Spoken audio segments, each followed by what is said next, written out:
Ini tadi tidak saya jelaskan karena kan beliau kan seorang profesor.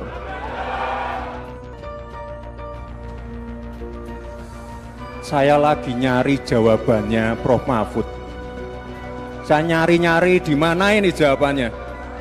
Kok nggak ketemu jawabannya? Saya juga ingin mencari itu jawabannya ngawur juga tuh. Gila ini. Ngarang-ngarang ndak karuan mengkaitkan dengan sesuatu yang tidak ada gitu ya. Begini loh, kalau akademis itu gampangnya kalau bertanya yang kayak gitu-gitu tuh recehan gitu. Recehan. Oleh sebab itu tidak layak dijawab menurut saya. Dan oleh sebab itu saya kembalikan saja ke moderator ini. Saya lagi nyari jawabannya Prof. Mahfud. Saya juga ingin mencari itu jawabannya ngawur juga tuh. Terkait Gibran tadi ya, Iya. dia kan bikin gimmick terkait dengan pertanyaan green inflation Iya. inflasi hijau ya kan. Nah menurut saya itu kan memancing Pak Mahfud, memancing dia tidak menjelaskan tuh apa inflasi hijau kan, tidak menjelaskan secara detail.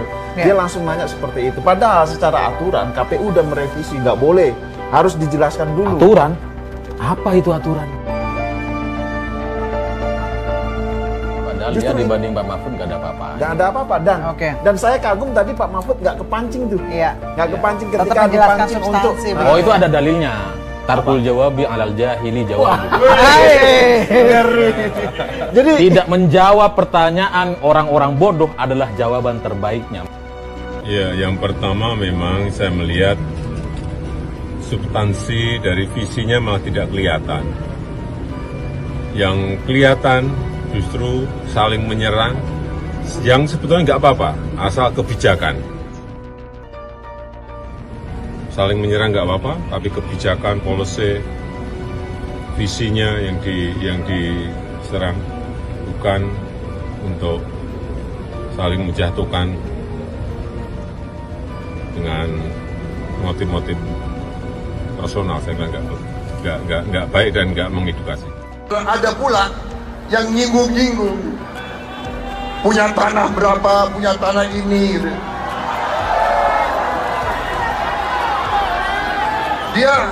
Dia pinter atau goblok sih? Salah, tapi kita nggak boleh bilang tidak pinter. Kalau tidak pinter, bahasa rakyat apa ya?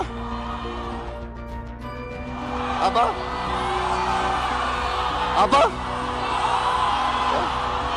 Goblok. Indonesia tanah air beta, pusaka abadi nan jaya. Debat Cawapres 2024 berjalan panas. Netizen ramai membahas dinamika Gibran, Caimin, dan Mahfud MD. Suara teriakan "Hu" berkali-kali terdengar dari penonton debat setiap kali Gibran melakukan hal konyol. Ya, Gibran kembali ingin mencoba tampil beda dari kesehariannya, ingin menunjukkan dirinya bisa, bahkan lebih hebat dari cawapres lainnya. Namun apa yang dilakukan dianggap konyol karena menggunakan gimmick ingin melucu, namun tidak membuat orang tertawa. Penonton justru menyayangkan sikap Gibran yang kembali kerap tidak menghargai lawan debatnya. Ia juga kerap melakukan psiwar dengan menyerang secara pribadi, bukan kepada substansi permasalahan. Padahal hal ini sudah diingatkan oleh bapaknya sendiri, Jokowi, agar debat tidak menyerang personal, melainkan adu gagasan yang substantif. Dengan polanya itu, Gibran pastilah menjadi juara yang paling banyak dibicarakan kalangan netizen di medsos. Tapi sekaligus paling banyak sentimen negatifnya. Kalau istilah Jawanya itu kemlindi, alias banyak gaya. Kepada Caimin, Gibran masih menggunakan kata-kata saat menyerang. Ketika kepada Mahfud MD, Gibran bahkan menunjukkan gerakan yang bisa dikategorikan provokatif dengan membungkuk lalu seperti mencari sesuatu. Sementara Caimin pun tidak membalas secara frontal, hanya menyindir bahwa debat bukan adu singkatan ataupun istilah, melainkan membahas dan adu kebijakan. Kita, penonton, tidak paham apa yang dipikirkan Gibran pasca debat. Apakah ia bangga atau menyesal? Karena sesungguhnya musuh Gibran itu adalah dirinya sendiri. Ia ingin melawan dirinya sendiri, dirinya yang lainnya itu adalah di keseharian yang tampak berbeda. Dalam keseharian, tongkrongan juga ucapan Gibran sama sekali bertolak belakang dibanding saat debat. Bahkan, ini disampaikan seorang wartawan, Gibran itu sosok yang tidak menyenangkan saat ditanya wartawan dan pelit bicara. Bisa saja ia mengatakan ini sebagai strategi yang juga sama dilakukan oleh capresnya, Prabowo. Namun, kebalikan dengan Gibran, Prabowo di ruang debat tidak bisa banyak bicara, kerap kehabisan waktu dan tidak relatif. Tapi di panggung kampanye, Prabowo bisa lepas bicara menggelegar, bahkan menyebut lawannya dengan kata-kata negatif. Paslon Prabowo Gibran merupakan pasangan unik yang sama memiliki dua karakter, tapi saling bertentangan. Publik pasti sering melihat Gibran mendapat pertanyaan dadakan wartawan. Perhatikan lagak gayanya dengan tampang tanpa senyum dan terus berjalan. Jawaban yang dilontarkan hanya dua kata, saat tidak simpatik. Di panggung debat, Gibran berusaha melawan dan keluar dari karakter itu. Hanya saja ia kerap kali lost control, sehingga membuat dirinya terkesan berlebihan. Kita tidak membayangkan jika Gibran berdebat dengan Ganjar atau Anies, yang tingkat ketegaannya menghantam lawan sangat kuat, seperti yang dilakukan kepada Prabowo pada debat ketiga yang lalu. Mungkin Gibran bisa menangis, sedangkan Mahfud MD yang tradisi akademiknya sangat kuat dan ia menjaga citra itu, ia tidak tertarik meladeni Gibran, bahkan gak perlu ditangisi. Beliau ini seorang terhormat, calon wakil Presiden RI.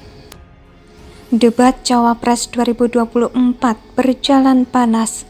Netizen ramai membahas dinamika Gibran, Caimin, dan Mahfud MD.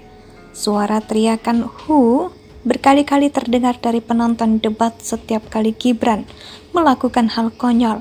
Ya, Gibran kembali ingin mencoba tampil beda dari kesehariannya, ingin menunjukkan dirinya bisa, bahkan lebih hebat dari cawapres lainnya. Namun apa yang dilakukan dianggap konyol karena menggunakan gimmick ingin melucu, namun tidak membuat orang tertawa. Penonton justru menyayangkan sikap Gibran yang kembali kerap tidak menghargai lawan debatnya. Ia juga kerap melakukan psiwar dengan menyerang secara pribadi, bukan kepada substansi permasalahan. Padahal hal ini sudah diingatkan oleh bapaknya sendiri, Jokowi, agar debat tidak menyerang personal, melainkan adu gagasan yang substantif. Dengan polanya itu, Gibran pastilah menjadi juara yang paling banyak dibicarakan kalangan netizen di medsos, tapi sekaligus paling banyak. Indonesia sejak dulu kala tetap dipuja-puja bangsa.